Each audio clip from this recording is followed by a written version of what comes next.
우리나라에서 우크라이나에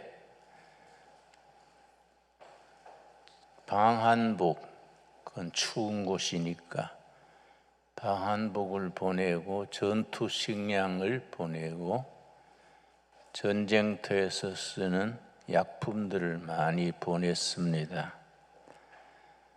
우크라이나의 한 사병의 어머니가 감사 편지를 우리나라에 보내왔습니다. 우리 아들이 따뜻한 옷을 입고 천국 가게 해서 감사합니다. 그 아들이 한국에서 보낸 방한복을 입고 전사한 것에 대해서 어머니로서 따뜻한 옷을 입고 천국으로 가게 해주셔서 감사합니다. 그런 편지를 보내왔습니다. 참 마음이 짠한 일이지요. 여러분, 우리가 6.25 전쟁 일어난 지 73년째입니다. 6.25 휴전된 지 70년째입니다. 6.25 전쟁이 딱 3년 1개월 만에 휴전이 됐었는데 6.25 나기 1950년 6월 25일 4시에 일어났는데 일어나기 2달 보름 전에 모스크바에서 3사람이 모여서 6.25 전쟁 일으킬 것을 모의했습니다. 스탈린, 김일성, 박헌영. 박헌영은 잘 아시지요? 충청도 예산 사람인데 아주 천재적인 젊은이랬습니다. 그 사람이 젊을 때는 서울 정동교회 다녔어요. 그러다가 공산주의로 바뀌어서 아주 참 남조선 노동당을 창립해서 6.25를 일으키는 1급 공로자지요. 6.25 나기 2달 보름 전에 스탈린, 김일성, 박헌영이 모스크바에서 만나서 2달 뒤에 전쟁 일으킬 것을 이제 결의했는데 내가 가만 보니까 셋 다 교회와 깊이 관계 있는 분들입니다. 스탈린은 히랍 그 동방 정교회, 러시아 정교회라 그럽니다. 러시안 오토독스 신학교 졸업반이었습니다. 졸업 한 달 앞두고 공산주의로 전향해서 스탈린이 된 거지요. 한 달만 더 있었으면은 동방 정교회의 성직자가 될 사람이 졸업 한 달 앞두고 자퇴해서 공산주의로 바꾸었습니다. 김일성은 알다시피 모태신앙이지요. 그 어머니, 아버지가 독실한 교인이랬습니다. 김일성은 우리 연세대학 전 철학교수 김영석 교수와 같은 교회에 다녔습니다. 그 연주학교에 김일성이 김영석 교수보다가 6살 더 많아요. 그러니까 유엔주일학교 6학년일 때 김영석 교수는 1학년이었지요. 같은 시골 마을이니까 형하고 따라다니면서 유엔주일학교도 같이 다니고 그 어머니 강반석 권사입니다. 참 독실한 권사랬는데 그 외삼촌은 강양국 목사입니다. 그런 집안에서 김일성 같은 사람이 나와서 참 국가에 엄청난 피해를 끼친 거지요. 그 박헌영도 이상하게 그렇게 청년 시절에 서울의 정동교회를 다니면서 선교사들 밑에서 영어도 배우고 미국 유학 가겠다고 준비하다가 공산당으로 돌아간 뒤에 참 정말로 끔찍한 인물이 되었지요. 여러분, 우리가 교회에서 우리 자녀들을, 학생들을 성경적 바탕 위에 교육을 잘 시켜야 됩니다. 바른 생각, 바른 사상, 건전한 이데올로기를 교회에서 가르쳐야 되는데 우리가 그런 데서 많이 실패하지요. 우리 6.25 전쟁이 일어났다는 정보가 이승만 박사한테 보고가 올라간 것은 그날 10시 반입니다. 1950년 6월 25일 10시 반에 대통령한테 보고가 올라갔는데 대통령이 그 말을 듣고 이승만 박사가 나한테 1시간만 시간을 주라. 1시간 동안 기도했습니다. 1시간 동안 간절히 이 나라를 돌봐주시라고 기도하고 기도 마친 뒤에 밖으로 나와서 비서를 불러서 미국 대사 뮤초를 불러라. 미국 대사 이름이 뮤초예요. 뮤초가 왔을 때 4가지 이번 전쟁에 우리는 이런 방침으로 대해야 한다. 그 4가지 아주 유명합니다. 첫 번째가 뭐냐 하면은 한반도에서 일어난 이 전쟁이 세계 대전으로 번지지 않게 해야 된다. 첫째입니다. 둘째는 뭐냐 하면은 우리가 준비 없이 전쟁을 당했으니 국민 총력전으로 우리가 무기도 없다.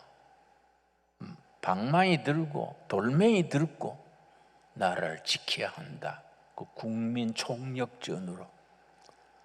그 이승만 정권에서 미국에 탱크 달라고 무기 달라고 참 호소했었는데 그 국군들한테 탱크 주고 무기 주면은 북침할까봐 걱정된다고 안 줬어요.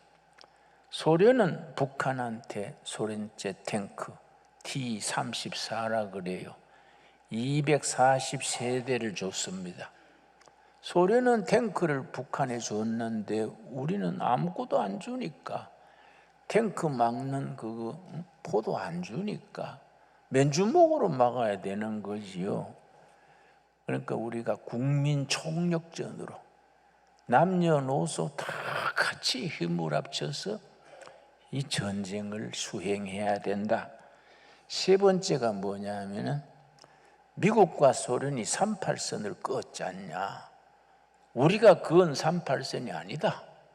미국과 소련이 작당해서 38선을 그었는데 북한이 침략했으니 38선이 의미가 없어졌다. 이번에 우리가 완전히 통일을 이루어야 된다. 백두산까지 두만강, 압록강까지 밀고 올라가서 통일을 성취해야 된다. 세 번째지요. 네 번째가 뭐냐 하면 미군하고 유엔군이 우리를 도와줘야 한다. 무기를 주고 참여해 줘야 한다. 이 4가지 원칙을 분명히 이제 얘기했습니다. 그 뒤에 부하들이 26일 날 전쟁 난 지 하루 뒤에 카카 서울에 계시면 위험합니다. 우리가 기차를 타고 부산으로 피난 가야 합니다. 그러니까 이승만 박사가 뭐라 했냐면은 내가 이 자리를 비우면은 우리 국군들이 영적으로 투쟁하지 못하지 않느냐? 내가 끝까지 자리를 지킬 만큼 지켜야 된다. 피난하는 걸 거부했습니다. 그 이틀 사흘을 지키다가 27일 날 새벽 3시에 탱크 2대가 미아리 고개 쪽에 들어오니까 탱크가 청와대로 포를 쏘면 안 되니까 새벽 3시에 이제 기차를 타고 부산으로 피난했지요. 그때 참 이승만 정부에서 치명적으로 잘못한 게 있습니다. 아주 그건 참 역사의 오점이지요. 뭘 잘못했냐면은 세브란스 병원, 국립병원에 국군 부상병들이 2,000명이 누워 있었어요. 그 사람들을 그대로 두고 그냥 한강 다리를 끊어버리니까 나중에 인민군한테 2,000명 전원이 총살당했어요. 병실에 있는 그대로 총으로 쏴 죽였습니다. 그건 정말 역사에 남는 슬픈 일이지요. 북한군도 너무하지요. 그 부상당에 누워있는 군사를 왜 총으로 다 사살합니까?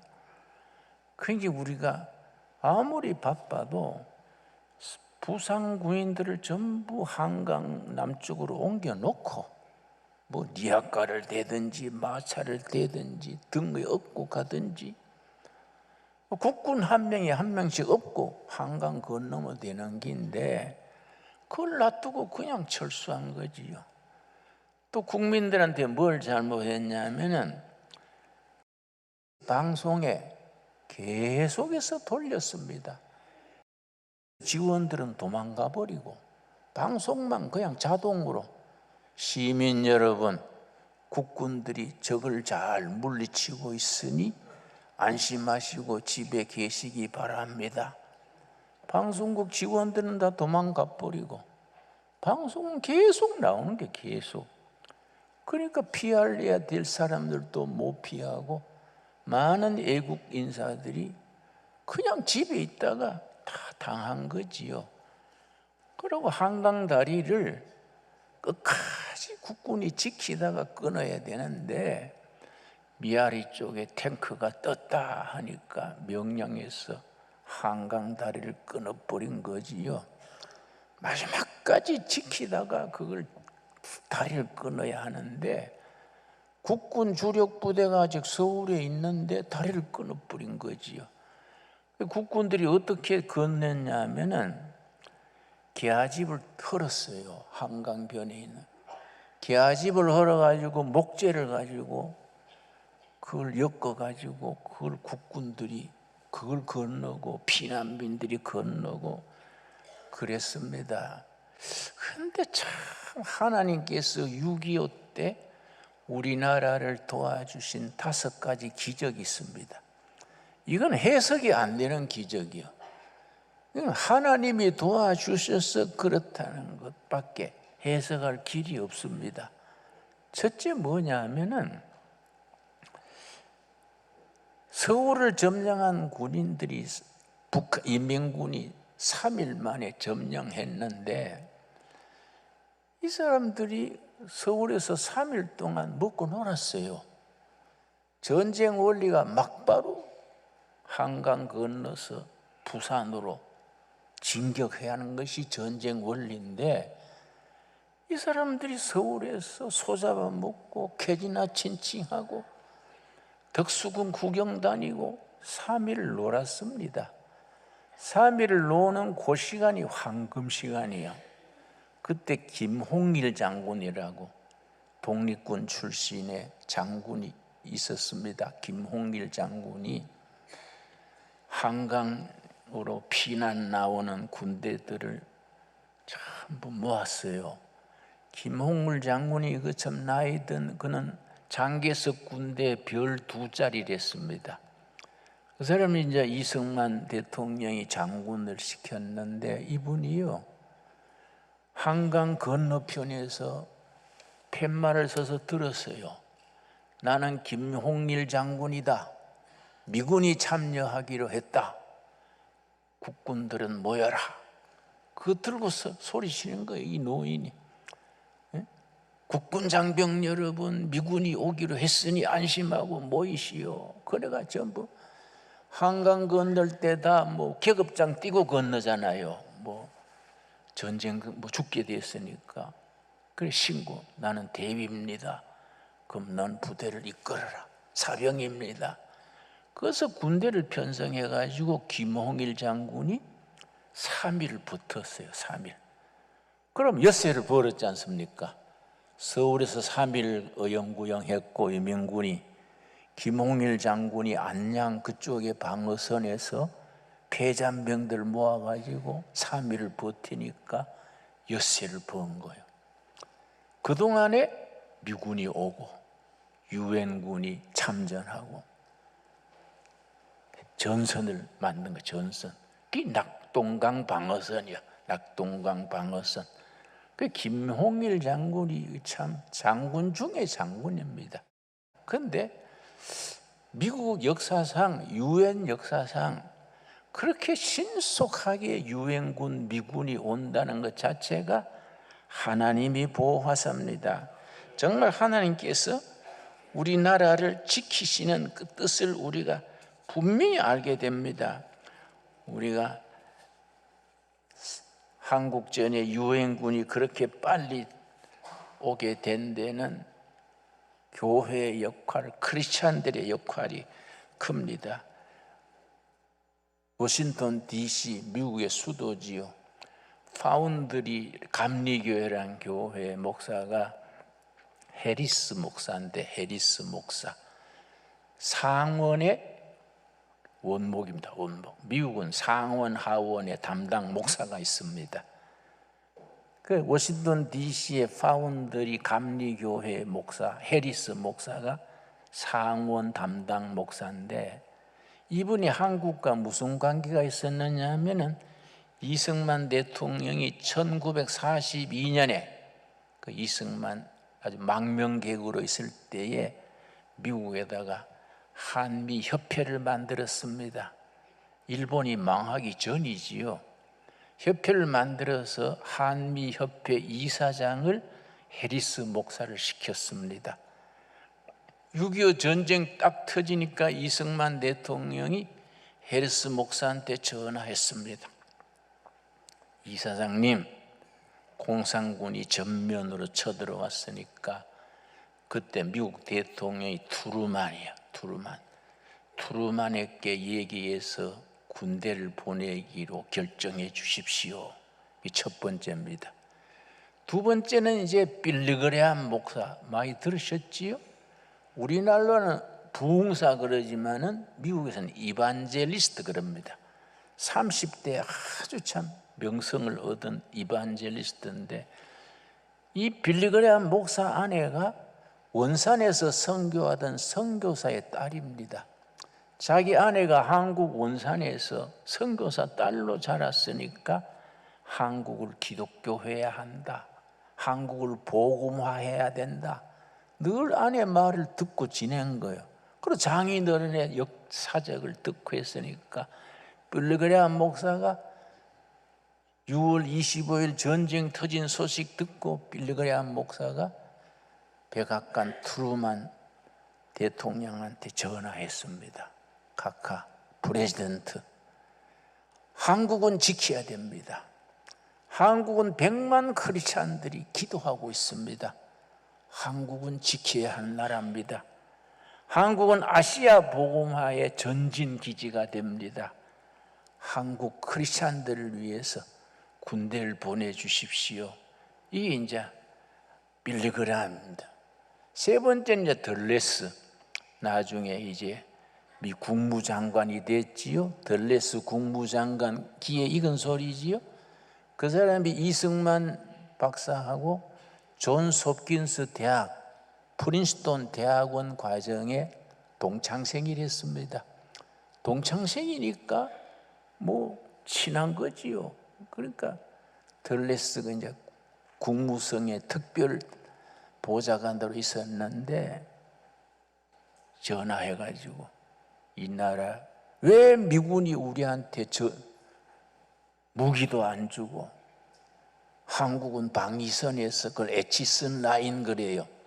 한국은 미국 방위선 밖이다 하고 그래가 햇소리를 해가지고 침략받게 하느냐, 당신 꼭 백악관에 연락해서 국무성에 연락해서 미군 유엔군을 보내도록 조치해 주시오.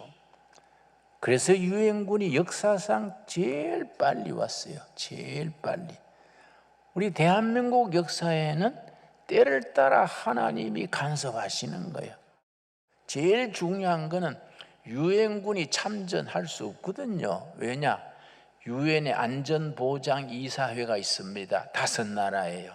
5나라 중에 한 나라도 반대하면은 파송할 수 없어요. 군대를 못 보내요. 그래서 이제 6.25 터지자마자 이틀 뒤에 소집을 했는데 소련 대표가 빠졌어요. 이름이 말리크입니다. 말리크. 당연히 그 안전보장이사회에 와서 반대를 해야 되는데 그날 빠졌어요. 그러니까 이제 다른 대표 4명이 얼씨구나 하고 만장일치로 유엔군 파송하자. 대한민국 코리아는 유엔이 세운 나라다. 이 불법 집단이 침입했으니까 우리가 유엔군을 보내야 한다. 그래서 결의했어요. 그 역사학자들이 지금도 연구합니다. 왜 말리크 소련 대표가 왜 빠졌을까? 어떤 사람은 설사가 나가지고 못 왔다. 어떤 사람은 비행기가 연착했다. 뭐 이런저런 말이 있으니까 정확한 답이 안 나와 있지요? 나는 압니다. 하나님이 막으신 거지요. 하나님이 막으셨어요. 영적으로는 정답이 있지요. 하나님이 대한민국을 어여삐 보시고 소련 대표 빠지게 한 거지요. 빠지니까 유엔이 즉각 결의해가지고 6월 25일 전쟁 시작됐는데 28일 날 벌써 결의해가지고 미군이 오고 유엔군이 온 겁니다. 때를 따라 하나님이 다 우리나라를 도우시는 거지요. 앞으로도 그렇게 도와주실 줄 믿습니다. 이 나라가 앞으로 하나님이 인도하셔서 통일을 이룬 뒤에 세계에 선교하는 선교한국으로 하나님이 쓰실 나라인 줄 믿고 우리 마음속에 하나님이 지켜주시는 나라에 대한 긍지를 가져야 됩니다. 오늘 본문 말씀 시편 33편 10절에서 12절 오늘 읽은 본문 말씀입니다. 시편 33편 10절 말씀. 여호와께서 나라들의 계획을 폐하시며 민족들의 사상을 무효하게 하시도다. 뭐 사회주의, 공산주의, 무슨주의, 주의가 많지 않습니까? 하나님이 다 사라지게 한다는 겁니다. 내가 이제 전도사 초기에 넉마주의를 했지 않습니까? 미국에서 온 청년이 나한테 물어요. 목사님, 사회주의도 알고 공산주의도 알겠는데 넉마주의는 무슨 주의입니까? 그래서 내가 참 대답을 못 하겠더라고요. 뭐 넉마주의를 무슨 이즘으로 아는 거예요. 이즘으로. 예. 모든 사상, 주의, 이데올로기를 하나님이 다 무효가 되게 하신다. 여러분, 지금 공산주의, 사회주의 지나가는 흘러가는 물입니다. 흘러가는 물. 때가 되면 다 제풀에 사라지게 될 줄로 믿습니다. 그래서 우리나라의 주역이며 이런 걸 깊이 연구하는 분을 내가 뵀었는데 북한 핵무기에 대해서 내가 물었지요. 북한 핵무기가 어떻게 될까요? 그랬더니 그 어른이 김 목사 걱정 말게 어린아이가 성냥통을 가지고 불장난하다가 재불에 타 죽는 거야. 그 걱정할 거 없어. 그래서 내가 뭐 성경 말씀은 아니지만은 믿습니다. 내가 그랬어요. 그렇습니다. 여러분, 우리가 나라 위에 기도해야 됩니다. 뭐 사회주의, 공산주의, 뭐 주체 사상 다 사라지게 될 줄 믿습니다. 11절 말씀. 여호와의 계획은 영원히 서고 그의 생각은 대대 이르도다. 우리 대한민국 한반도의 하나님의 뜻이 하늘의 뜻이 이 땅에 이루어질 줄로 믿습니다. 자, 12절. 여호와를 자기 하나님으로 삼은 나라. 여호와가 우리의 대통령이시고 지도자시고 인도자시다. 여호와를 자기 하나님으로 삼은 나라 곧 하나님의 기업으로 선택된 백성은 복이 있도다. 아멘 하시죠? 선택된 백성, 이게 영어로는 chosen people입니다. 그 조선은 복이 있다는 거지요. 그렇지요? 선택된 백성 초선 피플이니까 조선 사람은 하나님이 쓰시는 거이지요. 여러분, 우리 하나님의 백성들이 긍지를 가지고 자부심을 가지고 나라 위에 좋은 나라 되도록, 좋은 청소년, 좋은 미래가 되도록, 5대양 6대주의 복음 전하는 나라가 되도록 기도할 수 있기 바랍니다. 이 프로그램은 여러분의 미디어 선교 후원으로 제작되었습니다. 선교는 사명, 후원은 동역. 당신도 복음을 전할 수 있습니다. 선교 후원 02-6333-1003번